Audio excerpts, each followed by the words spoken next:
ദൈവനാമം ബോധപ്പെടുമാറാകട്ടെ. ഇന്ന് എന്നെ ശ്രവിക്കുന്ന എൻ്റെ എല്ലാ പ്രിയപ്പെട്ടവർക്കും നമ്മെ ചേർത്തുകൊള്ളുവാനായി വേഗം വരുന്ന കർത്താവായ യേശു ക്രിസ്തുവിൻ്റെ നാമത്തിൽ സ്നേഹവന്ദനം. ഇന്ന് നമ്മൾക്ക് യേശു കർത്താവ് യെരുശലേമിലേക്ക് പ്രവേശിച്ചതായിട്ടുള്ള സംഭവം നമുക്ക് പഠിക്കാം. അതിനു മുമ്പായിട്ട് നമുക്കൊരു വാക്യം പഠിക്കാം.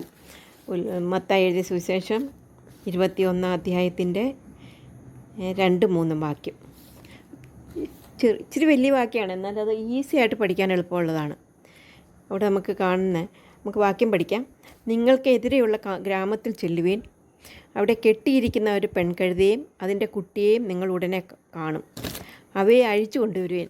നിങ്ങളോട് ആരാനും വല്ലതും പറഞ്ഞാൽ കർത്താവിന് ഇവയെക്കൊണ്ട് ആവശ്യമുണ്ട് എന്ന് പറവീൻ. തൽക്ഷണം അവൻ അവയെ അയക്കുമെന്ന് പറഞ്ഞു. നമുക്കൊന്നും കൂടെ പഠിക്കാം. ഇവിടെ പറയുന്നത് ഈസി ആയിട്ടുള്ളൊരു കാര്യമാണ്. നിങ്ങൾ ചെന്ന് അവിടെ ഒരു കഴുതയെ കുഞ്ഞിനെയും കെട്ടിയിരിക്കണ കാണാം, അതിനെ അഴിച്ചു കൊണ്ടുവരുവാൻ. ആരെങ്കിലും ചോദിച്ചാൽ പറയണം കർത്താവിന് ഇവയെ കൊണ്ട് ആവശ്യമുണ്ട് എന്നുള്ളത്. അപ്പോൾ നമുക്ക് ആ വാക്യം ഒന്നും കൂടെ പഠിക്കാം കേട്ടോ. മത്തായി എഴുതിയ സുവിശേഷം 21-2-3 വാക്യം. നിങ്ങൾക്കെതിരെയുള്ള ഗ്രാമത്തിൽ ചെല്ലുവീൻ, അവിടെ കെട്ടിയിരിക്കുന്ന ഒരു പെൺകഴുതയെയും അതിൻ്റെ കുട്ടിയെയും നിങ്ങൾക്ക് ഉടനെ കാണും. അവയെ അഴിച്ചു കൊണ്ടുവരുവീൻ. നിങ്ങളോട് ആരാനും വല്ലതും പറഞ്ഞാൽ കർത്താവിന് ഇവയെ കൊണ്ട് ആവശ്യമുണ്ടെന്ന് പറവീൻ. തൽക്ഷണം അവൻ അവയെ അയക്കും എന്ന് പറഞ്ഞു.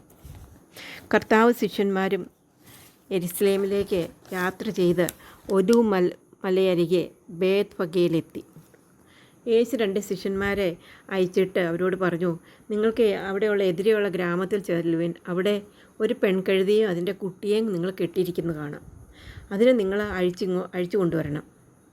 ആരെങ്കിലും നിങ്ങളോട് ചോദിക്കുകയാണ്, നിങ്ങൾ എന്തിനാണ് ഈ കഴുതയും കുഞ്ഞിനെയും അഴിച്ചുകൊണ്ട് പോകുന്നതെന്ന് ചോദിച്ചാൽ അവരോട് പറയണം കർത്താവിന് ഇവയെ കൊണ്ട് ആവശ്യമുണ്ടെന്ന്. അപ്പോൾ അവർ വിടും. അപ്പോൾ ശിഷ്യന്മാർ പോയി യേശു കൽപ്പിച്ചതുപോലെ തന്നെ അവിടെ ചെന്നു കണ്ടു. പെൺകഴുതയെയും ആ കുഞ്ഞിനെയും കൊണ്ടുവന്നു. അതിനുശേഷം ശിഷ്യന്മാർ അവരുടെ വസ്ത്രം, അവർക്ക് മനസ്സിലായി കർത്താവ് ദൈവമാണ്, രാജാവാണ് എന്നുള്ളത് അവർ മനസ്സിലാക്കി. അതുകൊണ്ട് അവർ വേഗം അവരുടെ അവരുടെ ഡ്രസ്സ് ഊരി കഴുതയുടെ പുറത്തിട്ടു. മാത്രമല്ല വഴിയിൽ പോലും ഡ്രസ്സ് വിരിച്ചു. മാത്രമല്ല മറ്റു ചിലർ വൃക്ഷങ്ങളിൽ നിന്ന് വൃക്ഷക്കൊമ്പുകളെല്ലാം വെട്ടി വഴിയരികത്തെ മുഴുവനും വിളിച്ചു. അതിനുശേഷം അവർ അത്യുച്ചത്തിൽ മുന്നും പിന്നും നടന്നുകൊണ്ട് വിളിച്ചു പറഞ്ഞു, ദാവീദ് പുത്രന് ഹോശന്ന, കർത്താവിൻ്റെ നാമത്തിൽ വരുന്നവൻ വാഴ്ത്തപ്പെട്ടവൻ, അത്യുന്നതങ്ങളിൽ ഹോശന്ന എന്ന് ആർത്തുകൊണ്ടിരുന്നു. നമുക്കറിയാം, വലിയ ലീഡേഴ്സൊക്കെ ജയിച്ച് നമ്മുടെ മന്ത്രിമാരൊക്കെ ജയിച്ചു കഴിഞ്ഞ് അവരെ വണ്ടിയിലൊക്കെ കയറ്റി ഒച്ചയ്ക്ക് വിളിച്ചു കൊണ്ടുപോകുന്ന നമ്മൾ കേട്ടിട്ടുണ്ട്. ഇവിടെ അവർ പറയുന്നത് എന്താണ്? ഹോശന്ന, ദാവീദ് പുത്രൻ ആരാണ്? രാജാവാണ്. അപ്പോൾ പറയാണ്, മുന്നും പിന്നും നടന്നുകൊണ്ട് അവർ പറയാണ്, ദാവീദ് പുത്രനെ ഹോശന്ന, കർത്താവിൻ്റെ നാമത്തിൽ വരുന്നവൻ വാഴ്ത്തപ്പെട്ടവൻ, അത്യുന്നതങ്ങൾ ഹോശന്ന എന്ന് ആർത്തുകൊണ്ടിരുന്നു. അങ്ങനെ അവർ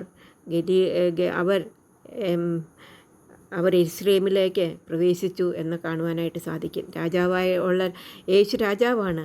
അവൻ യെരുശലേമിലേക്ക് പ്രവേശിക്കുന്നതായിട്ട് നമുക്ക് കാണാനായിട്ട് സാധിക്കും. അപ്പോൾ ജനങ്ങളെല്ലാം പറഞ്ഞു, ദൈവത്തിൽ വിശ്വസിച്ചു. അവർ പുരുഷാരം പറഞ്ഞു, ഇവൻ പ്രവാചകനായ യേശു തന്നെ എന്ന് പറയുവാനായിട്ട് ഇടയായിട്ട് തീർന്നു. നമുക്ക് ആ വാക്യം ഒന്നും കൂടെ പഠിക്കാം.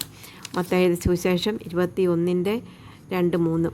യേശു 2 ശിഷ്യന്മാരെ അയച്ചു, നിങ്ങൾക്ക് എതിരെയുള്ള ഗ്രാമത്തിൽ ചെല്ലുവിൻ, അവിടെ കെട്ടിയിരിക്കുന്ന ഒരു പെൺകഴുതയും അതിൻ്റെ കുട്ടിയെയും നിങ്ങൾ ഉടനെ കാണും. അവയെ അഴിച്ചു കൊണ്ടുവരുവിൻ. നിങ്ങളോട് ആരാനും വല്ലതും പറഞ്ഞാൽ കർത്താവിന് ഇവയെ കൊണ്ട് ആവശ്യമുണ്ട് എന്ന് പറവീൻ. തൽക്ഷണം അവൻ അവയെ അയക്കും. ഇതിൽ അനേക ഗുണപാഠങ്ങൾ നമുക്ക് പഠിക്കാനായിട്ടുണ്ട്. ഒന്നാമതായിട്ട്, നാം എത്ര ചെറുതായാലും നമ്മെ തന്നെ കർത്താവിനെ ഏൽപ്പിച്ചാൽ കർത്താവ് അവയെടുത്ത് ഉപയോഗിക്കും. കർത്താവ് ഇവിടെ ഉപയോഗിക്കുന്ന ഒരു കഴുതയാണ്. കർത്താവിന് വേണമെങ്കിൽ കുതിരയോ രഥമോ ഒക്കെ ഉപയോഗിക്കാമായിരുന്നു. എന്നാൽ കർത്താവ് ഉപയോഗിക്കുന്നത് ഒരു കഴുതയാണെന്ന് മനസ്സിലാക്കുവാനായിട്ട് സാധിക്കും. നമ്മെ തന്നെ കർത്താവിനെ ഏൽപ്പിച്ചാൽ കർത്താവ് നമ്മെ എടുത്ത് ഉപയോഗിക്കും. രണ്ടാമതായിട്ട്, കർത്താവ് എന്ത് പറഞ്ഞോ അത് ചെയ്യുവാൻ നാം തയ്യാറാകണം. ശിഷ്യന്മാരോട് പറഞ്ഞു, നിങ്ങൾ പോയി കെട്ടിയിരിക്കുന്ന കഴുതി അഴിച്ചു കൊണ്ടുവരും. അവർ അതുപോലെ തന്നെ ശിഷ്യന്മാർ പോയി ചോദ്യമൊന്നും ചോദിച്ചില്ല. അവർ പോയി കണ്ടു, കഴുതയെ കണ്ടു, അതുപോലെ അഴിച്ചു കൊണ്ടുവന്നെന്ന് കാണുവാനായിട്ട് സാധിക്കും. മൂന്നാമതായിട്ട്, കർത്താവാണ് ഒരു കാര്യത്തിന് അയക്കുന്നതെങ്കിൽ നമുക്ക് ഭയപ്പെടേണ്ട ആവശ്യമില്ല. ആ കാര്യം നമുക്ക് ലഭിക്കുവാനായിട്ട് സാധിക്കുമെന്നുള്ളത് നമുക്ക് മനസ്സിലാക്കുവാനായിട്ട് സാധിക്കും. അവിടെ ഇതിനെക്കൊണ്ട് ആവശ്യമുണ്ടെന്ന് പറഞ്ഞുള്ളൂ, അത് ഉടനെ കിട്ടുവാനായിട്ട് സാധിച്ചു. നാലാമതായിട്ട് നമുക്ക് ഇവിടെ ഇതിൽ കാണാൻ അവർ ഉച്ചത്തിൽ ദൈവത്തെ മഹത്വപ്പെടുത്തുന്നു. നാം നമ്മുടെ ജീവിതത്തിൽ നമുക്ക് ഈ ദൈവമാണെന്ന് ആരെന്ന് അറിഞ്ഞ് അവനെ മഹത്വപ്പെടുത്തേണ്ടത് ആവശ്യമാണ്. അഞ്ചാമതായിട്ട് അനേകർ ജനം യേശുവിൽ വിശ്വസിക്കുവാനായിട്ട് ഇടയായിട്ട് തീരുന്നു. ഇത് മുഖാന്തരം നമുക്ക് കാണുവാനായിട്ട് സാധിക്കും. നമുക്ക് പ്രാർത്ഥിക്കാം. സ്നേഹവാനായ ദൈവമേ, ഇന്ന് ഞങ്ങൾക്ക് തന്ന പാഠത്തിനായിട്ട് സ്തോത്രം. ഞങ്ങൾ ഒന്നുമില്ലെങ്കിലും ഞങ്ങൾക്കുള്ളത് കർത്താവിൻ്റെ കൊടുത്താൽ കർത്താവ് ഇതെടുത്ത് ഉപയോഗിക്കുവാൻ ശക്തനാണ് എന്നുള്ളത് ഓർത്ത് ഞങ്ങൾ നിന്നെ സ്തുതിക്കുന്നു. ഞങ്ങളുടെ ജീവിതം കർത്താവിന് സമർപ്പിക്കപ്പെട്ടുകൊണ്ട് ജീവിപ്പാൻ, കർത്താവിനെ മഹത്വപ്പെടുത്തിക്കൊണ്ട് കർത്താവിനെ സ്തുതിക്കുകയും പാടുകയും ചെയ്യുന്നവരായിട്ട് ജീവിപ്പാൻ ഞങ്ങളെ സഹായിക്കണമേ. ഞങ്ങളുടെ തെറ്റുകളെയും കുറവുകളെയും ഞങ്ങളോട് ക്ഷമിക്കണമേ. നല്ല കുട്ടികളായിട്ട് ജീവിപ്പാൻ സഹായിക്കണമേ. പഠിപ്പാൻ ബുദ്ധിയും കഴിവും ഞങ്ങൾക്ക് തരണമേ. പ്രാർത്ഥന കേട്ടുകൊണ്ട് സ്തോത്രം. എല്ലാ യേശു കർത്താവിൻ്റെ നാമത്തിൽ താഴ്മ വിനയമായിട്ട് അപേക്ഷിക്കുന്നു. ആമേൻ. എന്ത് ചെയ്യണം? നിങ്ങൾക്ക് കഥ ഇഷ്ടപ്പെട്ടെങ്കിൽ ഇത് ഇഷ്ടപ്പെട്ടെങ്കിൽ ഷെയർ ചെയ്യണം. അതുപോലെ തന്നെ അതുമാത്രമല്ല, സബ്സ്ക്രൈബ് ചെയ്യണം. സബ്സ്ക്രൈബ് ചെയ്യുമ്പോൾ അവിടെ ഒരു ബെല്ലൈക്കൺ കാണും. അതിൽ ഞെക്കിയിട്ട് ഓൾ എന്നുള്ള ആ ബട്ടൺ ഞെക്കുമ്പോൾ ആൻറ്റി എപ്പോഴിടുന്നു അപ്പോഴെല്ലാം നിങ്ങൾക്ക് കിട്ടുവാനായിട്ട് ഇടയായിട്ട് തീരും. Okay, may God bless you all. By.